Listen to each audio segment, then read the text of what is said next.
क्या एक गुलाब सच में बदल सकता है किस्मत का फैसला?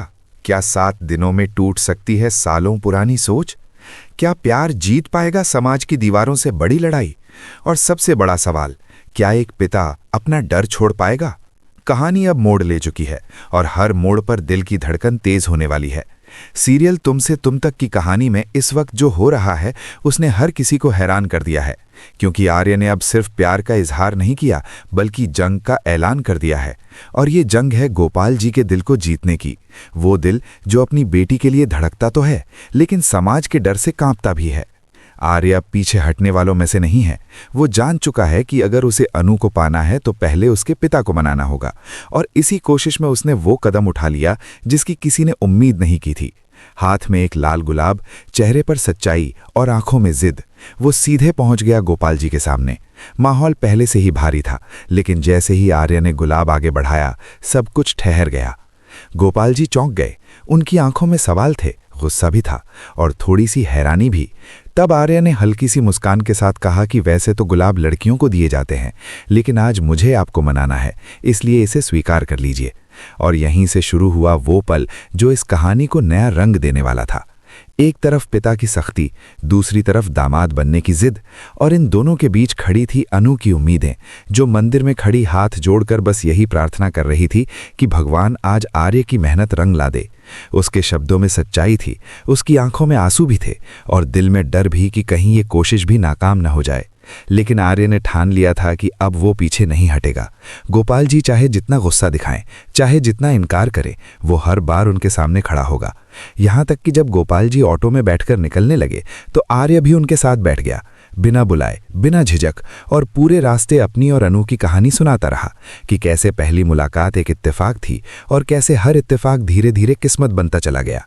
लेकिन गोपाल जी का सब्र जवाब दे गया। उन्होंने साफ कह दिया कि उन्हें ये सब नहीं सुनना, उन्हें ये रिश्ता मंजूर नहीं, और वो गुस्से में उतरकर चले गए। उन्हें लगा अब शायद आर्य पीछा छोड़ देगा, लेकिन क्या सच में वो छोड़ने वाला था? बिल्कुल नहीं, क्योंकि आर्य का इरादा अब और मजबूत हो चुका था। वो सीधे उनके घर पहुंच गया, पूरे मोहल्ले के सामने, बिना किसी डर के, और वहीं खड़े होकर कह दिया कि गोपाल जी, इतना आसान नहीं है मुझसे पीछा छुड़ाना, अब तो मैं आपको मनाकर ही रहूंगा। और फिर आया वो पल जिसने सबको सन्न कर दिया। आर्य ने दे दिया 7 दिन का चैलेंज। 7 दिन में वो साबित करेगा कि वो इस रिश्ते के लायक है। 7 दिन में वो हर शक दूर करेगा। 7 दिन में वो एक पिता का भरोसा जीत कर दिखाएगा। ये सुनकर गोपाल जी की आंखों में गुस्सा और भी बढ़ गया, लेकिन अंदर कहीं ना कहीं एक हल्की सी बेचैनी भी थी, क्योंकि उन्होंने पहली बार किसी लड़के को अपनी बेटी के लिए इतनी शिद्दत से लड़ते देखा था। बातचीत यहीं नहीं रुकी, सवालों का सिलसिला शुरू हुआ। हैसियत का मुद्दा उठा, समाज का डर सामने आया, उम्र का फासला भी बीच में खड़ा कर दिया गया। गोपाल जी ने कहा कि लोग क्या कहेंगे, हमारी औकात क्या है और तुम्हारी क्या? तब आर्य ने जवाब दिया कि लोगों का काम है कहना, अगर हम अपनी खुशियों का फैसला लोगों पर छोड़ देंगे तो जिंदगी कभी अपनी नहीं होगी। फिर आया घर वालों का सवाल, क्या आर्य का परिवार इस रिश्ते को मानेगा? आर्य ने पूरे विश्वास से कहा कि उसकी मां अनु को पसंद करती है और जहां तक उसकी बात है उसका फैसला ही घर का फैसला होगा।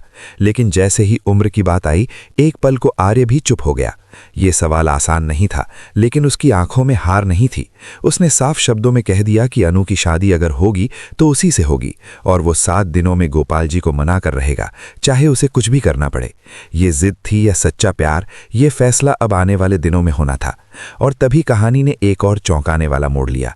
आर्य अगले दिन वापस आया, लेकिन इस बार अपने महंगे कपड़ों में नहीं, बल्कि 20 साल पुरानी शर्ट पहनकर।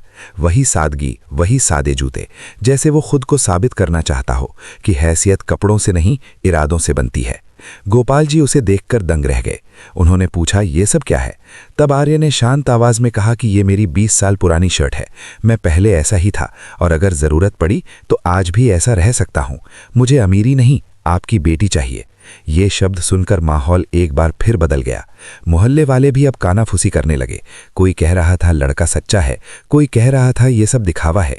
लेकिन असली जंग अभी बाकी थी, क्योंकि 7 दिन का वक्त शुरू हो चुका था और हर दिन एक नई परीक्षा लेकर आने वाला था। अनु दूर खड़ी सब देख रही थी। उसकी आंखों में उम्मीद थी, लेकिन डर भी था कि कहीं पापा फिर से दिल बंद ना कर लें।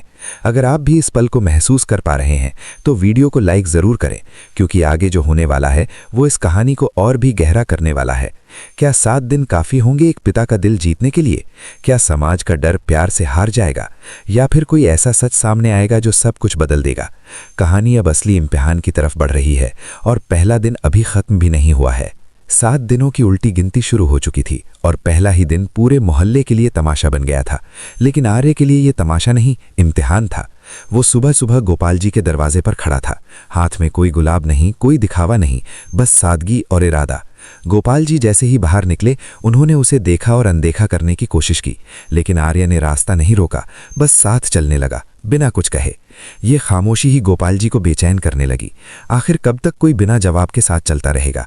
कुछ दूर जाकर गोपाल जी रुक गए और तीखे स्वर में बोले कि ये सब ड्रामा बंद करो। तुम समझते क्यों नहीं कि ये रिश्ता नामुमकिन है?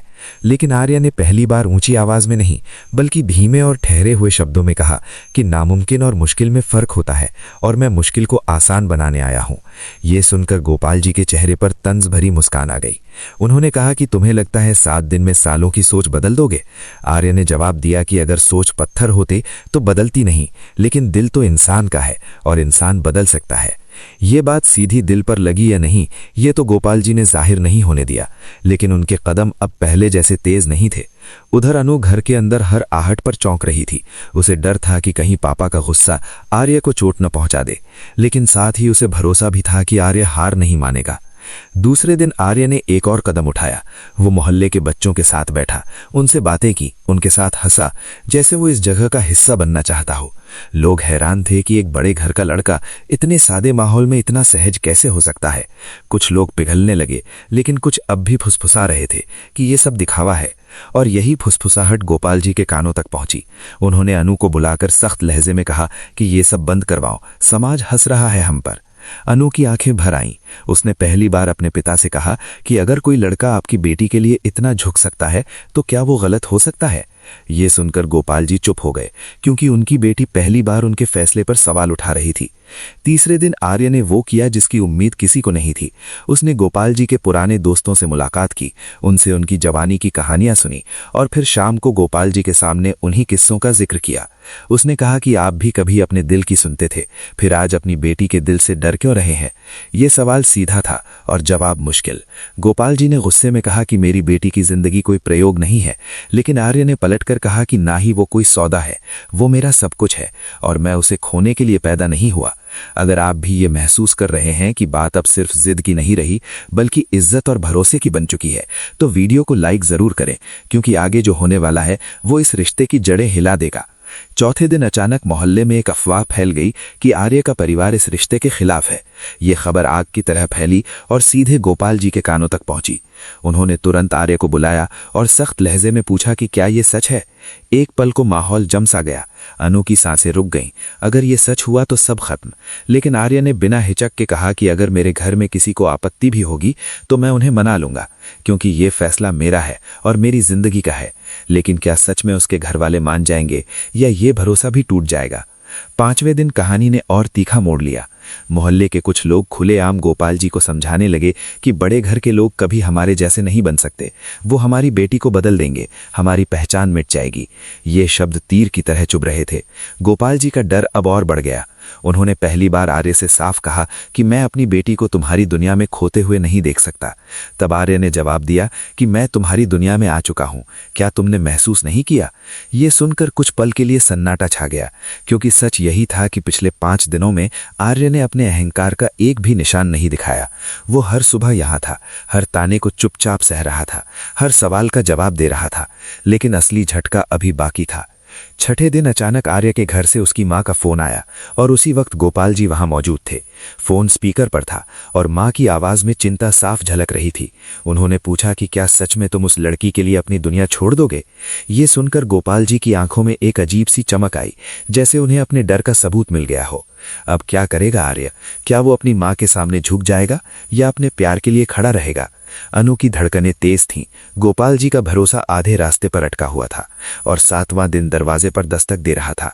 अगर आप जानना चाहते हैं कि इस फोन कॉल के बाद क्या हुआ तो कमेंट करके जरूर बताएं कि आप किसका साथ दे रहे हैं, क्योंकि अगला दिन फैसला लेकर आने वाला है और ये फैसला किसी की जिंदगी बदल सकता है। कहानी अब उस मोड़ पर है जहां एक शब्द सब कुछ बना भी सकता है और बिगाड़ भी सकता है। क्या 7वें दिन सच में चमत्कार होगा या सब कुछ टूट जाएगा? छठे दिन की वो फोन कॉल जैसे तूफान बनकर सबके बीच खड़ी हो गई थी और अब 7वां दिन आ चुका था, फैसला करने वाला दिन। वो दिन जिसके लिए आर्य ने अपनी इज्जत, अपना अहंकार, अपना स्टेटस सब दांव पर लगा दिया था। सुबह की हवा भी जैसे भारी थी। अनु पूरी रात सो नहीं पाई थी। उसकी आंखों में डर साफ दिख रहा था और गोपाल जी की चुप्पी पहले से भी ज्यादा गहरी हो चुकी थी। उन्होंने किसी से कुछ नहीं कहा, बस अपने कमरे में बैठे रहे जैसे अंदर कोई जंग चल रही हो। उधर आर्य भी पहली बार थोड़ा बेचैन नजर आया, लेकिन उसकी आंखों में अभी भी वही जिद थी, वही भरोसा। वो सीधा गोपाल जी के घर पहुंचा, लेकिन इस बार उसके हाथ में न गुलाब था, न कोई दिखावा, बस एक फाइल थी। सबको लगा शायद ये कोई नया ड्रामा होगा, लेकिन जो हुआ उसने माहौल बदल दिया। आर्य ने चुपचाप वो फाइल गोपाल जी के सामने रखी और कहा कि इसमें मेरे सारे फैसले हैं, मेरी प्रॉपर्टी के कागज, मेरे बिजनेस की पावर ऑफ अटॉर्नी और एक लिखित वादा कि शादी के बाद अनु अपनी पहचान नहीं छोड़ेगी, वो अपने पापा के घर आ जा सकेगी और अगर कभी उसे लगे कि